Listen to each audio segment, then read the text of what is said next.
दोस्तों cease fire को लेके बहुत ज्यादा मिस्ट्री बनी हुई है। आखिरकार क्या हुआ, ये जो सेसेशन ऑफ हॉस्टिलिटीज जिसको हम बुला रहे हैं वो क्यों हुआ, उसके पीछे क्या कारण है कि अचानक से पीक पे जाके क्यों हमें अचानक से अनाउंस करना पड़ा। रादर हमने किया भी नहीं, डोनाल्ड ट्रंप ने किया। तो हुआ क्या है इस बीच। दोस्तों यहाँ पे देखिए एक कहानी तो कुछ क्लियर हो रही है क्योंकि शिव अरूर साहब ने गवर्नमेंट सोर्सेज का हवाला बनाते हुए यहाँ पे एक इनसाइड स्टोरी लिखी है कि आखिरकार ये अग्रीमेंट हुआ कैसे।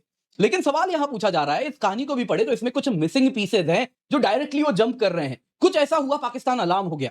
अब दोस्तों पाकिस्तान अलार्म क्यों हुआ, यहां पे कुछ किराना हिल्स की भी कहानी आ रही है। आज दोस्तों आईएफ चीफ से प्रेस ब्रीफिंग में यही पूछ लिया गया, क्या कहेंगे आप किराना हिल्स के बारे में, वहां पे क्या हुआ है।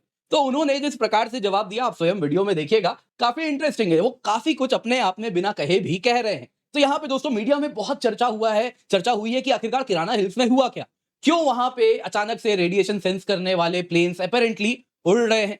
पहले कहा कि नहीं जी अमेरिकन प्लेन्स है, फिर किसी ने कहा नहीं अमेरिकन प्लेन्स नहीं, ये पाकिस्तान को भेज दिए गए हैं। ये वही प्लेन्स है जो अमेरिका में रेडिएशन को सेंस करने के लिए उड़ाए जाते हैं जब भी कोई बड़ा इवेंट होता है। तो ये क्यों वहां पे उड़ रहे हैं, तो इस पर भी सवाल पूछा गया। साथ ही साथ पाकिस्तान में अचानक से ये अर्थक्वेक क्यों आ रहे हैं, क्या न्यूक्लियर बॉम्ब फट रहा है वहां पे, क्या किराना हिल्स में कुछ हुआ जिससे वो फट रहे हैं। अब दोस्तों यहाँ पे काफी सारे यहाँ पे अफवाह भी उड़ रहे हैं और काफी चीजें हो भी रही हैं। तो आइए सारे डॉट्स को जरा कनेक्ट करते हैं, साथ ही साथ देखेंगे आखिरकार ऐसा क्या हुआ जो ट्रंप ने कह दिया कि millions of good innocent people could have died, लेकिन आप लोगों ने उन्हें बचाया, इसलिए आपकी सराहना करते हैं जो ये आपने सेसेशन ऑफ हॉस्टिलिटीज किए हैं। अब दोस्तों ये सब तो अपने जगह पे ठीक है, लेकिन यहाँ पे एक्चुअली हुआ क्या और ये किराना हिल है क्या। दोस्तों अगर आप देखें तो सरगोदा में, जहां पे अगर आप देखें तो ऑलरेडी एयरबेस है, वहीं पे यहाँ पे दोस्तों ये जो आप स्ट्रक्चर देख रहे हैं यही है किराना हिल्स। ये अगर आप देखें तो जियोलॉजिकली शेल और स्लेट का बना हुआ है और इसके साथ यहाँ पे ये बात किसी से छुपी नहीं है, ये न्यूक्लियर स्टोरेज साइट है। अब दोस्तों यहाँ पे एक किराना हिल में मिसाइल हिट हुआ है, जय जामवाल जी ने बड़ा अच्छे से हमें शेयर किया है यहाँ पे, और यहाँ पे कुछ हिट हुआ है उनके अनुसार, और एक वीडियो भी आई है जो कि बाद में बाकी लोगों ने भी फैक्ट चेक किया है, जो कि लग रहा है बिल्कुल सच में हुआ है, मतलब उसके फेक होने के चांसेस नहीं लग रहे हैं। क्या है वो वीडियो, जरा आप स्वयं यहाँ पे देखिए। किराना पार्टी में अटैक हो गया, मजार अटैक होया, दूजा एक होर अटैक हो गया, मुसलसल अटैक हो रहे किराना पार्टी तो।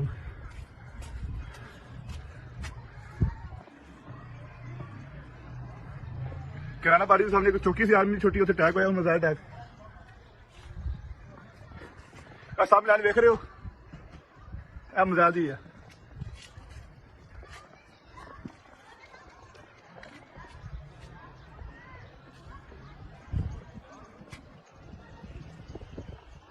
या अल्लाह खैर,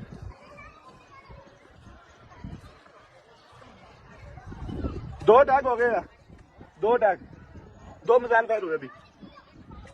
दोस्तों इसके बाद आज आईएफ चीफ से पूछा गया, एयर चीफ मार्शल किराना हिल से पूछा गया क्या हुआ आखिरकार वहां पे, क्या आपने वहां पे कोई मिसाइल वगैरह हिट किया है। तो इन्होंने बड़े ही इंटरेस्टिंग तरीके से कहा कि देखिए हमने तो कोई न्यूक्लियर फैसिलिटी किराना हिल्स में नहीं हिट की। अच्छा, मुझे तो मालूम भी नहीं था वहां पे न्यूक्लियर फैसिलिटी है। जरा आप स्वयं ये वीडियो देखिए। Thank you for telling us that Kirana Hill houses some nuclear installation. We did not know about it. Okay. And we've not hit Kirana Hills, whatever is there. Okay. I did not brief in my briefing yesterday. Thank you. दोस्तों जैसा कहा जाता है communication में सब कुछ केवल और केवल शब्दों का चयन ही नहीं है, बॉडी लैंग्वेज भी बहुत कुछ बताती है। और यहाँ पे जैसा आपने देखा जो बॉडी लैंग्वेज है वो सब कुछ बता रही है, जिस प्रकार से वो मुस्कुरा रहे हैं मंद मंद, काफी कुछ वो कह जा रहे हैं। और ये कह देना कि मुझे तो मालूम ही नहीं किराना हिल्स में क्या है, देखिए ये तो कोई मान नहीं सकता क्योंकि ये तो ओपन सोर्स में सबको मालूम है। यहाँ पे आप देख रहे हैं राज 47 जी ने कब का शेयर किया है कि ये देखिए ये रहा पाकिस्तान के टनल न्यूक्लियर स्टोरेज फैसिलिटीज हैं किराना हिल्स में, ये टनल नंबर है, टनल नंबर 1 2 3 4 5 6 7 8 9 10। इसके सिवा और भी यहाँ पे सैटेलाइट इमेजेस हैं, मैं आपको दिखाऊंगा कहाँ पे। अगर आप देखें तो लॉन्चर्स भी दिख रहे हैं, कुछ सरफेस टू एयर मिसाइल्स हैं जो उसकी सुरक्षा कर रहे हैं, बहुत सारी चीजें यहाँ पर हैं। तो मालूम तो देखिए सबको सब कुछ है, लेकिन कैसे बोलते कि उसके न्यूक्लियर साइट को हिट किया है। तो आइए दोस्तों जरा बिग पिक्चर देखते हैं, आखिरकार क्या हुआ जो पाकिस्तान इतना शॉक में गया और फाइनली इस प्रकार से ये सेसेशन ऑफ हॉस्टिलिटीज होना पड़ा, किसके टर्म्स पे हुआ, ये सब कुछ जानते हैं। दोस्तों इससे पहले आगे बढ़े आप लोगों से निवेदन है वीडियो लाइक कर दें, चैनल सब्सक्राइब करें, बेल आइकन अवश्य दबा दें ताकि आपको हमारे नोटिफिकेशन मिलते रहें। तो चलिए शुरू करते हैं। 10 मई को क्या हुआ, देखिए मिडनाइट की बात है, मध्य रात्रि May 10 जस्ट हुआ है और अचानक से हमारे यहाँ मिसाइल इंटरसेप्ट होता है। पाकिस्तान ने मिसाइल दाग दिया था, आपके साथ मैंने वीडियो भी शेयर किया था कि उसको हमने इंटरसेप्ट करके गिरा दिया था। अब दोस्तों इसके साथ भारत कहता है अब तो पाकिस्तान ने एक लेवल ऊपर एस्केलेट किया है, तो अब हम भी इस लेवल पे फायरिंग शुरू करेंगे। हमने तुरंत का तुरंत ब्रह्मोस एयर लॉन्च्ड वर्जन्स निकाले। बेसिकली सुखोई में आपको मालूम ही होगा, हम तो ब्रह्मोस इंटीग्रेट करते हैं। और ऐसे ही ब्रह्मोस अगर आप देखिए इतना तेज उड़ता है, मैक 3 मैक 4 पे उड़ता है, उसको ब्रह्मोस में डाल के उड़ा रहे हैं तो लगभग नियर हाइपरसोनिक मिसाइल हो जाता है। और इतना बड़ा है, जिस प्रकार का ये वॉरहेड कैरी कर रहा है, ये बर्बाद कर सकता है जहां भी गिरता है, और इसको रोक पाना तो असंभव है। दोस्तों यही हुआ, ब्रह्मोस ए एक लाइन से हमने लॉन्च करना शुरू किया। पहला इंपैक्ट हुआ चकलाला में, नूर खान एयरबेस, वहां क्या धमाका हुआ आप लोगों ने देखा। फिर सरगोदा में हुआ, जहां की बात हो रही है, रावलपिंडी में हुआ, सरगोदा में एयरबेस है, उसकी बात हमने स्वयं की है कि हाँ वहां पे हमने मारा है। लेकिन सरगोदा में अब आसपास भी क्या कुछ हुआ है, चलिए फिलहाल हम स्टिक करते हैं गवर्नमेंट का क्या स्टैंड रहा है, एटलीस्ट मीडिया में वो क्या बता रहे हैं। तो उन्होंने कहा देखिए सबसे पहले हमने चकलाला नूर खान एयरबेस में अटैक किया ब्रह्मोस एयर लॉन्च वर्जन से, फिर रावलपिंडी में, फिर सरगोदा में, ये सब पंजाब प्रोविंस में हुआ। यहाँ पे जो strategic aviation and logistics value के टारगेट्स थे पाकिस्तान मिलिट्री के, उनको हमने उड़ा दिया।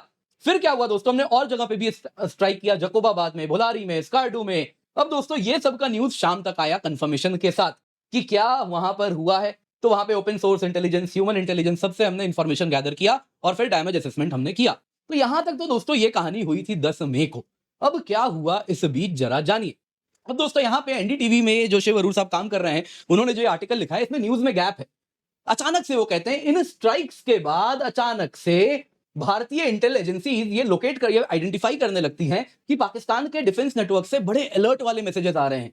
इंडिया अगला टारगेट पाकिस्तान के nuclear command and control infrastructure पर करने वाला है। बेसिकली दोस्तों पाकिस्तान में ना न्यूक्लियर को लेकर जो नेशनल कमांड अथॉरिटी है कुछ इस प्रकार है, जिसमें अगर आप देखें तो स्ट्रेटेजिक फोर्सेस कमांड है जो रावलपिंडी में बैठती है। वैसे ही आप देखें तो एक स्ट्रेटेजिक प्लान्स डिवीजन है। स्ट्रेटेजिक प्लान्स डिवीजन अगर आप देखें तो इसको मिलिट्री रैंक के officer lieutenant general equivalent head करते हैं, और इसमें बहुत सारे अलग अलग डिपार्टमेंट्स हैं, जैसा आप यहाँ पे डायरेक्टरेट्स हैं, जैसा आप यहाँ पर देख सकते हैं।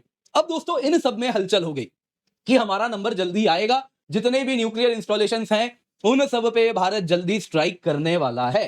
दोस्तों यहाँ पे स्ट्रेटेजिक इंस्टॉलेशंस जो रावलपिंडी में है, जो पाकिस्तान के स्ट्रेटेजिक प्लान्स डिवीजन से आती है, उन सब में अचानक से सिक्योरिटी प्रोटोकॉल्स बढ़ने लगे। अब दोस्तों ये न्यूज उन्होंने दिया, लेकिन ये नहीं बताया कि इन स्ट्राइक्स में ऐसा क्या हुआ जो अचानक से ये सारी गतिविधियां हुई हैं। तो यहां पे अब हम डॉट्स कनेक्ट कर सकते हैं जब आईएएफ चीफ की बातों को हम कनेक्ट करते हैं। दोस्तों यहां पे किराना हिल्स में आपको जैसा वीडियो में दिख रहा है कुछ ब्लास्ट हुआ है। अब वो ब्लास्ट देखिए, ऐसा कहना गलत होगा कि किसी टनल को टारगेट किया या टनल एंट्रेंस को टारगेट किया। यहाँ पे अन्य लोकेशन अगर आप देखें तो यहाँ पे सनी नेहरा, उन्होंने जो यहाँ पे ओपन सोर्स इंटेलिजेंस दिया है उसके अनुसार उनका कहना है कि ये बेस ऑफ द माउंटेन में स्ट्राइक किया गया है, और इसके साथ कहीं ना कहीं ये मैसेज दिया गया पाकिस्तान को कि हमको आपके सारे न्यूक्लियर इंस्टॉलेशंस मालूम है और हम क्या करने वाले हैं आप सोच लीजिए। तो यहां से शायद यही कारण था कि पाकिस्तानी डिफेंस नेटवर्क्स इतने अलार्म हो गए, क्योंकि नेक्स्ट टारगेट जितने भी इनके न्यूक्लियर इंस्टॉलेशन है उनके बाहर जितनी भी सिक्योरिटी है, सरफेस टू एयर मिसाइल से लेकर जो फिजिकल सिक्योरिटी है, सबको बर्बाद किया जाएगा भारत से बैठे लॉन्च्ड मिसाइल के द्वारा। पाकिस्तान ने दोस्तों शायद यही यूएस को कन्वे किया। अब यहां पे आप देखिए, जैसे ये आप देख रहे हैं दोस्तों, ये किराना हिल्स की कहानी है। यहां पे आप इसको अगर ध्यान से देखें तो ये हमारे साथ शेयर किया, जामवाल साहब ने किया है, अपने साइट पे डाला है, तो आप उनको भी ट्विटर पे फॉलो कर सकते हैं, उनको भी ओपन सोर्स इंटेलिजेंस आपको मिलेगा, उन्होंने जो शेयर किया पब्लिकली किया है। तो यहां पे देखिए ये जो आप किराना हिल्स देख रहे हैं इसमें और भी काफी चीजें, यहाँ पे रडार साइट है, यहाँ पे अगर आप देखें तो लॉन्चर्स रखे गए हैं, ट्रांसपोर्ट इरेक्टेड लॉन्चर्स, जो आपने देखा होगा ट्रक होता है, पीछे मिसाइल ऐसे लगते हैं और मिसाइल फायर कर सकते हैं, तो वो भी यहाँ पे है। रडार्स भी है, सरफेस टू एयर मिसाइल्स भी है, हेलीपैड भी है। बाकी यहाँ पे अगर आप देखें तो स्टोरेज बंकर्स हैं यहाँ पे। वैसे ही आप देख रहे हैं यहाँ पे तो अन्य जगह पे भी स्टोरेज बंकर्स हैं, यहाँ पे रेसिडेंशियल एडमिन भी यहाँ पे, उनका भी ब्लॉक यहाँ पे आपको देखने मिल रहा है। तो इस तरीके से एक चीज तो क्लियर हो रही है हमारे समक्ष कि यहाँ पे इस साइट को हिट करने से, जो कि दिख रहा है एविडेंसेस हैं हिट हुआ है, उससे पाकिस्तान वाज अलार्म्ड। अचानक से पाकिस्तान ने यूएसए को कन्वे किया, जिसके अंतर्गत उन्होंने कहा कि देखिए हमारे जो न्यूक्लियर आर्सनल्स हैं ये दूसरे जगह से कंफर्म हो रहा है, और भी एक मीडिया रिपोर्ट आई है उसकी ये कहानी है, जिसमें वो कह रहे हैं कि देखिए हमारे जो न्यूक्लियर आर्सनल्स हैं ये टेरर ग्रुप्स के हाथ में जा सकते हैं। यदि इंडिया ने इसी प्रकार से हमारे न्यूक्लियर कमांड कंट्रोल स्ट्रक्चर को ध्वस्त कर दिया तो ये न्यूक्लियर वेपन्स हम नहीं संभाल पाएंगे। जितने भी इस प्रकार के, फिर वो किराना हो गए, अलग जगह हो गए, उन सबको भारत उड़ा देगा ताकि हम न्यूक्लियर वेपन ना चला सके। हम तो नहीं चला पाएंगे, लेकिन ये न्यूक्लियर वेपन उस वक्त वल्नरेबल हो जाएंगे, कोई आतंकवादी ग्रुप संगठन आएंगे और आके उसे वो ले जाएंगे। अब दोस्तों यहाँ पे इसके आगे अगर आप देखें तो कहानी आने लगी, क्या यहाँ पे न्यूक्लियर एक्सप्लोजन हुआ, क्या भारत ने कुछ ऐसा स्ट्राइक किया जिससे न्यूक्लियर एक्सप्लोजन हो गया, पाकिस्तान में इतने भूकंप आ रहे हैं, रेडिएशन सेंसिंग प्लेन्स क्यों उड़ रहे हैं। देखिए दोस्तों ये ना कहीं भारत को बदनाम करने वाली ही कुछ हद तक कहानी है, ऐसा कुछ नहीं हुआ है। न्यूक्लियर वेपन्स अगर आप देखें तो ऐसे ही नहीं आप कन्वेंशनल वेपन से हिट करेंगे तो फट नहीं जाते। न्यूक्लियर वेपन्स को देखिए precise controlled sequence of events चाहिए। ये दोस्तों gun barrel type nuclear weapon है। इसमें क्या होता है, यहाँ पे कन्वेंशनल एक्सप्लोसिव होता है जो कि अगर आप देखें तो यहाँ पे यूरेनियम बुलेट को हिट करता है, फिर वो यूरेनियम बुलेट जाके सिलेंडर टारगेट को हिट करता है जहां पे जाके एक न्यूक्लियर चेन रिएक्शन ट्रिगर होता है। अब दोस्तों कन्वेंशनल वेपन अगर आप बाहर फोड़ेंगे तो उससे ऐसा कुछ नहीं होगा। तो यहां पे ये मानना कि न्यूक्लियर वेपन फट रहे हैं वो नहीं हो सकता। न्यूक्लियर वेपन्स को वैसे भी अगर आप देखें तो मेट करके और इस प्रकार से न्यूक्लियर वेपन्स को रेडिली यूजेबल फॉर्म में रखा भी नहीं जाता है कि तुरंत का तुरंत सब फटना शुरू हो जाएगा। अलग अलग पार्ट्स को अलग अलग जगह पे रखा जाता है। अब दोस्तों इसलिए अगर वो फटता भी तो वहां पे दोस्तों वो जो पूरा का पूरा आप देख ही रहे हैं, जो स्ट्रक्चर है किराना हिल कोई बहुत बड़ा स्ट्रक्चर नहीं है। शेल का स्लेट का बना हुआ ये जो पहाड़ है ये पूरा का पूरा ध्वस्त हो चुका होता इतने सारे अगर यहाँ पे न्यूक्लियर वेपन एक साथ फट रहे होते। तो वो तो दोस्तों डेफिनेटली नहीं हुआ है, कोई न्यूक्लियर वेपन यहां फट नहीं रहे हैं। लेकिन हां समस्या एक है, देखिए आपको एक बात जाननी होगी, अगर इस प्रकार से ये स्टोरेज साइट को यदि हम उड़ा देंगे तो बाकी प्रॉब्लम्स हैं। रेडियोलॉजिकल कंटेमिनेशन हो सकता है, ये जो एक्सप्लोजिव्स हैं ये न्यूक्लियर वॉरहेड्स जो है वो डैमेज हो सकते हैं और वो रेडियो एक्टिव मटेरियल जैसे कि प्लूटोनियम, यूरेनियम, डिपेंडिंग अपॉन कौन से प्रकार का न्यूक्लियर बॉम्ब है, वो सब हवा में उड़ने लगेंगे, एक डर्टी बॉम्ब इफेक्ट हो जाएगा। इसलिए क्या जरूरी होगा कि अगर आपके पास रेडिएशन मेजरिंग प्लेन है तो आप हवा में उड़ाइए, देखिए कहीं रेडिएशन फैल तो नहीं रहा है। तो आई होप अब आप डॉट्स कनेक्ट कर पा रहे हैं। दूसरा क्या होगा, सेकेंडरी एक्सप्लोजन के चांसेस है। मत भूलिए जैसा आपको मैप में दिखाया, यहां पे आप देख सकते हैं यहां पे सरफेस टू एयर मिसाइल्स हैं, लॉन्चर्स हैं और ये सारी चीजें आपको मिसाइल्स वगैरह दिख रही है। तो मिसाइल्स है तो ऑब्वियसली वहां पे उनको उड़ाने के लिए अगर आप देखें तो फ्यूल भी होगा, फ्यूल स्टोरेज भी होगा, तो उन सब में भी आग लगने की चांसेस होती है। तो बाकी हैजार्डस मटेरियल्स भी हैं, तो वो सब पूरे के पूरे सिनेरियो को कॉम्प्लिकेट कर सकते हैं। तीसरी समस्या ये होती है सिक्योरिटी ब्रीच, जिसको लेके पाकिस्तान इतना कंसर्न्ड है। आप अगर न्यूक्लियर साइट को उड़ा रहे हैं इस प्रकार से, आसपास की जो सुरक्षा के लिए लोग बैठे हैं वो भी भागेंगे जान बचा के। पाकिस्तान तो पाकिस्तान है, आप तो जानते ही हैं। उसके बाद क्या होगा, वो पूरा का पूरा वल्नरेबल हो जाएगा और पाकिस्तान में जो आतंकवादी संगठन है वो कभी भी आएंगे और आके कब्जा कर लेंगे। दोस्तों यहाँ पे फिर क्या होता है, अब आते हैं वापस एनडीटीवी की कहानी, शिव अरूर साहब की जो कहानी यहाँ पर चल रही है। पाकिस्तान फिर यूएसए को अप्रोच करता है। तो अब वो डॉट्स जो गैप मिसिंग था ना, क्या हो गया पाकिस्तान अचानक अलार्म क्यों हो गया, तो वो कुछ हम समझ पा रहे हैं किराना वाली कहानी से। अब जरा देखिए क्या हुआ, फिर क्या हुआ, पाकिस्तान यूएसए को अप्रोच करता है कि अर्जेंट इंटरवेंशन हमें चाहिए। यूएस कहता है कि देखिए पब्लिक में तो वो न्यूट्रल पोस्चर बना के रखा था, वो फर्म मैसेज देता है इस्लामाबाद को कि देखिए ऑफिशियल मिलिट्री हॉटलाइन है आपकी, भारत को हमने कहा है वो ओपन रखने के लिए, वो ओपन है, आप कॉल कीजिए, सीधा आप मिलिट्री हॉटलाइन पे कॉल कीजिए। अब दोस्तों कहीं ना कहीं लग रहा था कि अभी करें, थोड़ा और कुछ भारत को नुकसान पहुंचा देते हैं फिर कर लेंगे। देखते ही देखते मई 10 का आफ्टरनून शुरू हो जाता है, 12 बज चुके हैं अब तक। फिर क्या होता है, पाकिस्तान थोड़ा और प्रयास करता है, एग्रेसिव टैक्टिकल पोस्चर उस वक्त बन रहे होते हैं, आपने देखा ही किस प्रकार से उनके प्लेन्स आ रहे हैं और पता नहीं वो कौन सा ऑपरेशन बनियान उन्होंने शुरू किया और वो सारी चीजें होनी शुरू हो जाती हैं। उसके बाद क्या होता है, इंडिया सिग्नल करता है कि ठीक है आप लैडर अगर ऊपर बढ़ा रहे हैं तो हम भी नेक्स्ट लेवल पे जाएंगे, जिसमें हमने क्या कहा कि नेक्स्ट फेज ऑफ एस्केलेशन का हम प्लान आउट कर लेते हैं, जिसमें उसके एनर्जी, इकोनॉमिक टारगेट्स, इन सब पे कोऑर्डिनेटेड स्ट्राइक होंगे। जितने भी उनके रिफाइनरी से लेके, पोर्ट से लेके, इंडस्ट्रियल यूनिट से लेके, सब पे टारगेट किया जाएगा और डीपर स्ट्रेटेजिक कमांड स्ट्रक्चर उनको भी टारगेट किया जाएगा। अब दोस्तों एनडीटीवी में शिव अरूर साहब है, उन्हीं की लाइन है, ये जो गवर्नमेंट सोर्स को हवाला बना के कह रहे हैं। मतलब क्या है, पाकिस्तानी न्यूक्लियर स्टोरेज साइट्स इतने सारे हैं, वैसे ही आप देखें तो न्यूक्लियर मैन्युफैक्चर आरएनडी में इन्वॉल्व इतने सारे ऑर्गेनाइजेशंस हैं, इन सब का ये सब ऑफिस और बाकी लोकेशंस हैं, लैब से लेके फैक्ट्री से लेके सारी चीजें हैं, तो सब पे अब अटैक शुरू हो जाएगा। इसके बाद यूएस और पाकिस्तान दोनों ये बात समझ जाते हैं। यूएस कह देता है कि भाई देखो हम तो मीडिएट नहीं करने वाले, इंडिया के साथ साफ साफ क्लियर है कि ये बायलैटरल ही होगा, तो यहां पे हम तुम्हारी इतनी मदद कर रहे हैं कि हॉटलाइन खुला हुआ है, जाओ जाके तुम बात करो।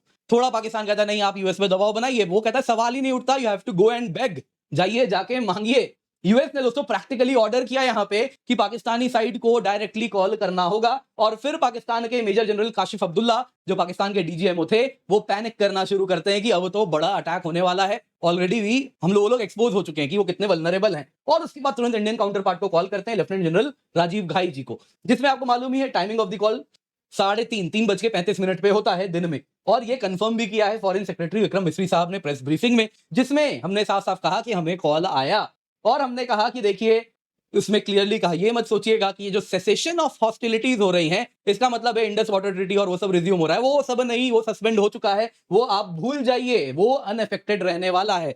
तो अब इसमें सवाल उठता है, फिर सीधा क्लियर हो जाता है कि हाँ चलिए 5 बजे से सेशन ऑफ हॉस्टिलिटीज शुरू हो जाएंगे और फिर ट्रम्प भी आते हैं, वो भी ट्वीट कर देते हैं कि हो गया सीज फायर हो गया। हालांकि हम सीज फायर टर्म यूज नहीं कर रहे। तो अब सवाल उठता है इसमें यूएसए का क्या रोल था, ट्रंप ने इसे क्यों अनाउंस किया। अब देखिए दोस्तों, ये आपको किसी मीडिया ब्रीफिंग में नहीं मिलेगा, ये मैं अपने एनालिसिस से आप तक रख सकता हूं। तो मुझे क्या लग रहा है इसमें, अगर आप देखें तो पाकिस्तान को एक सेविंग फेस चाहिए था। पाकिस्तान ये कैसे बोल सकता है कि हमें सेसेशन ऑफ हॉस्टिलिटीज चाहिए, क्योंकि वो तो पिट रहा है, वो अपने पब्लिक को किसी पे तो थोपेगा ना, क्यों हुआ सीज फायर, तो हाँ हमारे ऊपर यूएस का प्रेशर था, भारत के ऊपर भी यूएस का प्रेशर था, इसलिए हम यहां पे वॉर रोक रहे हैं। तो यहां पे ट्रंप को इन्वॉल्व करने से पाकिस्तान के लोगों को इन्होंने कन्वे करवाया कि देखिए तो यूएस का प्रेशर था जिस वजह से वॉर यहां पर रोकना पड़ रहा है, वरना तो हम तो जीत ही रहे थे। आज यूएस ने बचा लिया भारत को, और ये सारी जो ये बड़कियां मार रहे हैं अपने पब्लिक के सामने, वो इसलिए मार पा रहे हैं क्योंकि ट्रंप इन्वॉल्व हुए। तो ट्रंप ने अपना वो क्रीडेंस दिया कि हाँ दोनों देशों को हम यहां पर सॉल्व करवा रहे हैं। यहां पे देखिए दोस्तों, वरना पब्लिक को पता चल जाता कि पाकिस्तान घुटनों पे बैठ के बोला है कि हमें जल्दी माफ करो, जो हो गया माफ करो, अब वॉर यहां खत्म करेंगे। तो पाकिस्तान आर्मी ने पब्लिकली अगर ऐसे फोल्ड अप कर दिया तो ये पब्लिक को पता चल जाता, तो इनका ऑरा का क्या होगा। इमरान खान के लोग ऐसे ही सड़क पे घूम रहे हैं, वहां अलग ही अफवाह चल रही है कि बचे कि नहीं बचे, जेल में कुछ हो जाता है, कभी कुछ कहानी हो जाती है। तो दोस्तों, जो पाकिस्तान आर्मी के साथ इस प्रकार से वो ऑलरेडी कहीं ना कहीं तलखियां हैं, वो और बढ़ेंगी, फिर तो इनके जान के पीछे सबको पड़ जाना है। तो ये ग्रेट टाइम तो है नहीं उसके लिए। तो यही बात अमेरिका को कन्वे करवाया, अमेरिका ने, यूएस ने शायद यही बात भारत को कन्वे किया कि ऐसा दिखाते हैं कि चलो हम यहां पे मीडिएट करके सीज फायर करवा रहे हैं। दोस्तों, ये ट्रंप को भी सूट करता है ना, ट्रंप भी तो यही इमेज चाहते थे पीस मेकर का। यूरोप में नहीं मिल पाया, वेस्ट एशिया में नहीं मिल पाया, तो चलो यहां करवा दिए, अपने पब्लिक को भी कुछ दिखाएंगे, अपना भी इमेज कुछ बना पाएंगे। पर यहां पर सबसे बड़ी अभी भी मिस्ट्री में ये जो गुत्थी खुली नहीं, भारत ने क्यों माना, भारत क्यों अलाउ किया, क्यों अग्री किया। देखिए दोस्तों, यहां पे जानना होगा, कोई भी फाइट या कोई भी वॉर किसी ऑब्जेक्टिव्स को अचीव करने के लिए होती है, वो वॉर शुरू होने के पहले ही क्लियर हो जाता है। तो हमारे जो ऑब्जेक्टिव्स थे, जो बताए जा रहे हैं अनऑफिशियली, वो कुछ इस प्रकार है। पहला मिलिट्री ऑब्जेक्टिव था, पाकिस्तान के टेरर इंफ्रास्ट्रक्चर को खत्म करना है। आपको याद होगा, ऑपरेशन सिंदूर स्टार्ट हुआ, हमने 25 टेरर साइट्स आइडेंटिफाई की और हमने क्या कहा, 9 को हमने उड़ा दिया। यानी तभी से हमें क्लैरिटी थी कि 25 के 25 को खत्म करना है, पता चला हमने 26 किया है एक्चुअल में, और बोनस में पाकिस्तान के इतने सारे एयर बेसेस अलग उड़ाए। तो दोस्तों, यहां पे मिलिट्री ऑब्जेक्टिव हमारे अचीव हो गए थे। दूसरा क्या था, पॉलिटिकल ऑब्जेक्टिव, कि इंडस वाटर ट्रीटी पे कहीं से भी अब दोबारा बात नहीं होगी, ये बंद, ये चैप्टर बंद हो गया, क्रॉस बॉर्डर टेररिज्म चलेगा, इंडस वाटर ट्रीटी बंद रहेगा। तो ये भी हमने अचीव कर लिया, कहीं कोई बात ही नहीं हो रही इंडस वाटर ट्रीटी पे, आपने देखा। तीसरा, यहां पे अगर आप देखें तो पॉलिटिकल ऑब्जेक्टिव ही था कि रेड लाइन जो है, कि इंडिया पाकिस्तान लड़ नहीं सकते, न्यूक्लियर वेपन है दोनों के पास, क्या होगा, न्यूक्लियर एनाहिलेशन हो जाएगा, दुनिया खत्म हो जाएगी। वो चीज हमने यहीं पर खत्म कर दिया कि ये न्यूक्लियर ब्लफ है।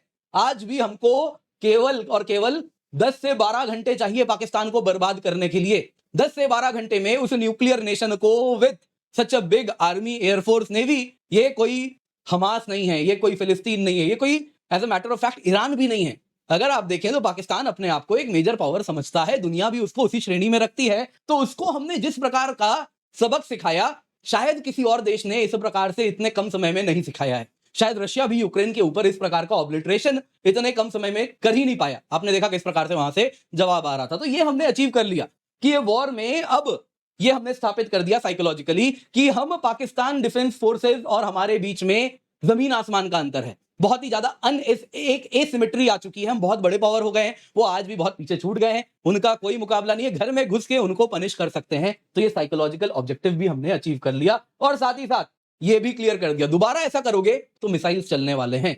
ये रेड लाइन क्लियर हो चुका है, तुरंत न्यूक्लियर बॉम्ब पाकिस्तान नहीं चला सकता कि पहला मिसाइल चला वो न्यूक्लियर बॉम्ब चला देगा। यही कहता था ना कि बैलिस्टिक मिसाइल है साहब, मिसाइल है साहब, इसमें क्या न्यूक्लियर वॉरहेड है नहीं है, किसको मालूम। तो इसलिए हम क्या करते हैं, जैसे ही मिसाइल आएगा हवा में ही होगा, तभी हम न्यूक्लियर बॉम्ब चला देंगे, यही धमकी देता था। अब वो भी खत्म, अब तो वो धमकी भी नहीं है। तो अब पाकिस्तान को तैयार होना है कि कुछ भी करेगा तो 24 घंटे वाली वॉर तो जरूर होने वाली है, और हो सकता है अगली बार हम इस लाइन को थोड़ा और ऊपर ले जाएं, कुछ टेरिटरीज वगैरह भी लेना शुरू कर दे। तो ये दोस्तों एक बहुत बड़ा, आप अगर देखें तो अचीवमेंट है जो कि भारत ने अचीव कर लिया। इसके बाद क्या था, वॉर को और खींचने से कहीं ना कहीं रिस्क फैक्टर बढ़ रहे थे, और भी चीजें एड अप हो रही थी। अगर पाकिस्तान पब्लिक में न्यूक्लियर साइबर रैटलिंग जो कर रहा था, उस प्रकार से अगर वो पब्लिकली शुरू कर देता, ओपनली बोलने लगता कि अब हम न्यूक्लियर वेपन चलाने वाले हैं, हमने असेंबल किया, ये किया, वो किया, दुनिया भर की कहानी थी, अगर वो सब करता और फिर हम रुकते तो कहीं ना कहीं हमको बैकफुट में आके रुकना पड़ता, तो ये गलत मैसेजिंग जाता। तो वो भी हमने अवॉइड कर लिया कि हम स्वयं रुक गए हैं,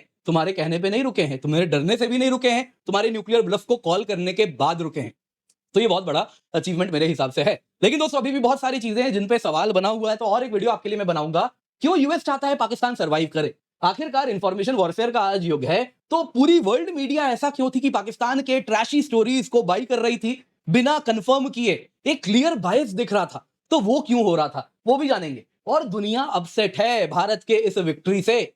क्यों दुनिया अपसेट है? रशिया भी खुश नहीं है खास, चाइना तो बिल्कुल भी नहीं, और वेस्ट तो सदमे में है। क्यों मैं ऐसा कह रहा हूं, अगले वीडियो में आपके लिए जल्दी मैं एनालिसिस कर रहा हूं, वो आप तक मैं लेकर के आने वाला हूं। उम्मीद करता हूं आपको वीडियो पसंद आई होगी, लाइक जरूर कीजिएगा। आपके लिए कुछ बिल्कुल फ्री हम लेकर के आए हैं, प्रीलिम्स आ रहा है, तो प्रीलिम्स मॉक ड्रिल है, आप सभी फ्री ऑफ कॉस्ट जुड़े, प्रीलिम्स में विद कॉन्फिडेंस जाएं। डेली फुल लेंथ टेस्ट है 13 से 15 मई। 15 मई में जीएस का टेस्ट है, 16-17 मई को सीसैट का टेस्ट है, 18 मई को जीएस और सीसैट दोनों का टेस्ट है। रियल एग्जाम लाइक फीलिंग आपको ताकि आ सके। कमेंट में आपको पिंड कमेंट में पहला लिंक जो है उसमें मिल रहा है, एनरोल अवश्य कर ले, एब्सोल्युटली फ्री है।